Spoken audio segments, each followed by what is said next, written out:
Më 16 tetor ndodhën 2 episode që lidhen me të njëjtat emra dhe të njëjtin rrjet mbrojtur nga kryeministri Edi Rama me licenca dhe status investitor strategjik. Në New York, gjykatësi federal Jed Rakoff dënoi me burg ish diplomatin rus Sergej Shestakov për bashkëpunim me ish agentin e FBI-s Charles McGonigal në shmangjen e sanksioneve ndaj oligarkut rus Oleg Deripaska. Në Tiranë, Edi Rama i dha projektin e Pallatit të Sportit Aslan Rusi dhe lejet e kullave për rreth tij grupit kompanisë Trema Tek SHPK të biznesmenit Ilir Trebitska, ortaku i Deripaskës në disa investime të mëdha në Shqipëri.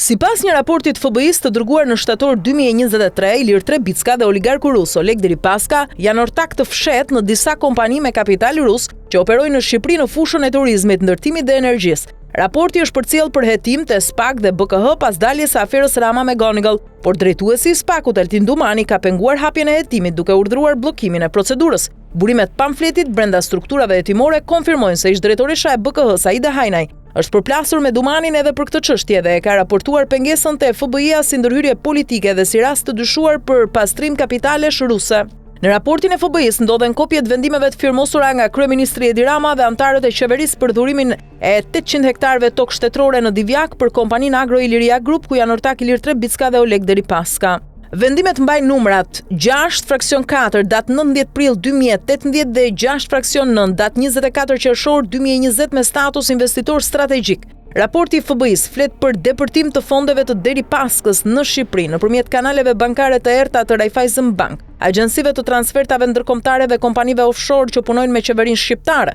Në territorin shqiptar, financimet kalojnë përmes kompanive të Trebickës, ndërsa Agjencia e Inteligjencës Financiare Shish dhe strukturat antipastrim heshtin pasi varen direkt nga kryeministri. Në dosjen Trebitska Deripaska që qëndron në sirtarin e SPAK-ut prej 3 vitesh, FBI ka identifikuar si kanale kryesore të pastrimit parave kompanit Agro Iliria Group, Drimave I&I, X1, Mediacall 2000, Trema Investment 2, Pelikan Energy, Nico P&I, Shushica Energy dhe Trema Gjoka IV. Përmes tyre Ilir Trebitska ka marrë leje për komplekset e vilave dhe pallateve në Fark, resortin Thimus me 38 vila në Dërmi, stadiumin e Durrësit dhe kullat rreth tij, Oxa Tower pranë Gardës në ortakëri me Ylli Ujkun dhe Çeski Vanajn, investimet në Poliçan dhe Viruat të Gjirokastrës, 6 hece në Shushicë të Vlorës, projektin e Pallatit të Sportit Aslan Rusi dhe kullat përreth. Kjo dosje e heshtur nga SPAK dhe e mbyllur me urdhër politik është një tjetër provë se pas investimeve të strategjikëve të Ramës, fshihet një zinxhir financiar rus që kalon përmes oligarkëve, bankave dhe kompanive të ndërtimit, ndërsa drejtësia shqiptare mban syt mbyllur.